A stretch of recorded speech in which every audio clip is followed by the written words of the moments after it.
everyone, Assalamualaikum warahmatullahi wabarakatuh. Salam Om Swastiastu, Namo Buddhaya, salam kebajikan, salam sejahtera untuk kita semua. Perkenalkan, nama saya Muhammad Solano, Prodi Pariwisata, Fakultas Pariwisata dan Industri Kreatif, Universitas Muhammadiyah Tangerang dengan NIM 21932020. Ingin menjelaskan bagaimana pariwisata keberlanjutan yang ada di Labuan Bajo. Kita menyaksikan. Labuan Bajo adalah sebuah surga tropis yang terletak di ujung barat Pulau Flores, Indonesia. Destinasi ini memiliki daya tarik yang luar biasa berkat kombinasi keindahan alam, pantai yang memukau dan budaya kaya dan uniknya. Keindahan alam. Labuan Bajo dikelilingi oleh keindahan alam yang menakjubkan, bukit-bukit yang hijau, menjulang memberikan pemandangan, terutama saat matahari terbenam. Taman Nasional Komodo yang terkenal sebagai habitat komodo, hewan purba yang langka, menjadi daya tarik utama. Selain itu, pulau-pulau kecil yang sekitar Labuan Bajo menawarkan pemandangan-pemandangan yang sangat indah.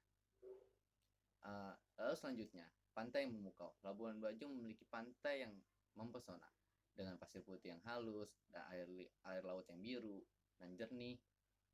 Pantai-pantai seperti Pantai Pink, Pantai Kanawa menawarkan tempat-tempat yang sempurna untuk bersantai, berjemur, berenang, dan sebagainya. Lalu selanjutnya, ada budaya yang unik. Apa sih budaya yang unik yang ada di Labuan Bajo tersebut? Budaya lokal Labuan Bajo sangat menarik dan kaya. Wisatawan memiliki kesempatan untuk berinteraksi dengan masyarakat setempat, belajar tentang tradisi, seni, dan kerajinan daerah ini.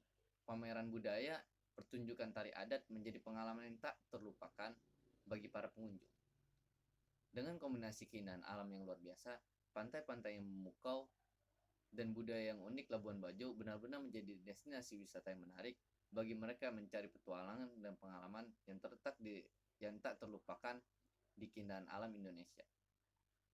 Taman Nasional Komodo dan wilayah sekitar di Labuan Bajo dijaga dan dilestarikan melalui serangkaian upaya yang komprehensif untuk melindungi keanekaragaman hayati, mengolah sumber daya alam, dan menjaga ekosistem laut.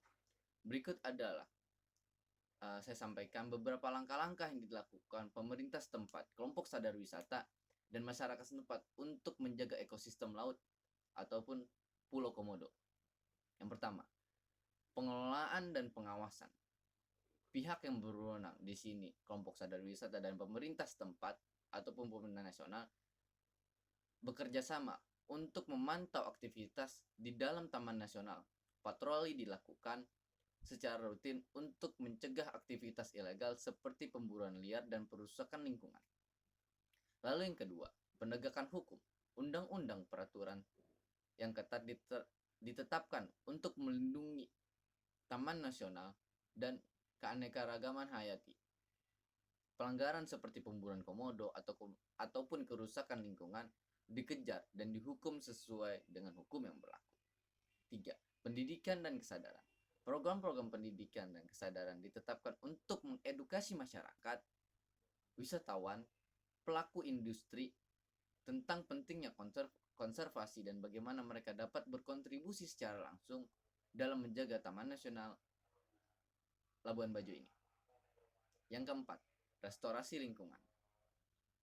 Upaya yang dilakukan untuk memulihkan ekosistem yang rusak seperti pemulihan lahan atau pengembalian habitat laut yang terganggu akibat aktivitas manusia tersebut. Lalu yang kelima, penelitian ilmiah. Penelitian ilmiah dilakukan untuk memahami lebih lanjut tentang keanekaragaman hayati dan ekosistem di Taman Nasional Labuan Bajo. Hasil penelitian ini membantu dalam pengambilan keputusan terkait pelindungan dan pengelolaan. Lalu yang keenam, pengembangan ekowisata. Pengembangan ekowisata berkelanjutan.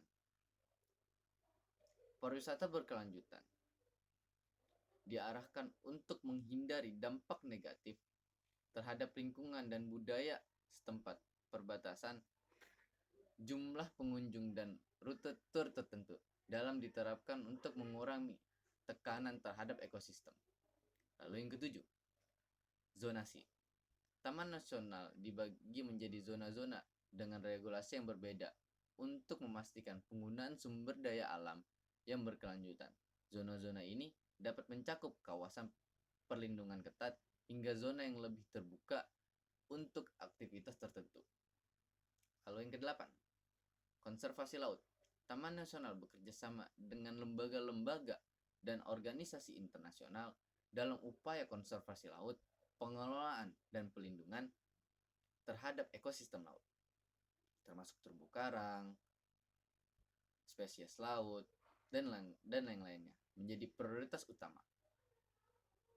Lalu semua langkah ini bekerja sama untuk menjaga keanekaragaman hayati, mengelola sumber daya alam, menjaga keberlanjutan ekosistem di Taman Nasional Komodo di wilayah sekitar Labuan Bajo. Lalu dari apa yang sudah saya sebutkan di awal, itu merupakan pengelolaan yang ada di pemerintah setempat. Lalu bagaimana dengan pemberdayaan sumber daya manusia yang kurang pada masyarakat Labuan Bajo tersebut? Ada beberapa hal. Ketika ada sebuah film dokumenter yang berjudul Dragon in Cell, ini merupakan bahwasanya pemerintah ataupun pihak-pihak setempat tidak aware terhadap masyarakat setempat yang ingin menjaga kebudayaan, yang ingin menjaga keberlangsungan ekowisata yang ada di Labuan Bajo tersebut. Maka saya sampaikan di sini, mari kita jaga sumber daya alam ataupun ekowisata yang ada di Labuan Bajo ini. Sekian, terima kasih.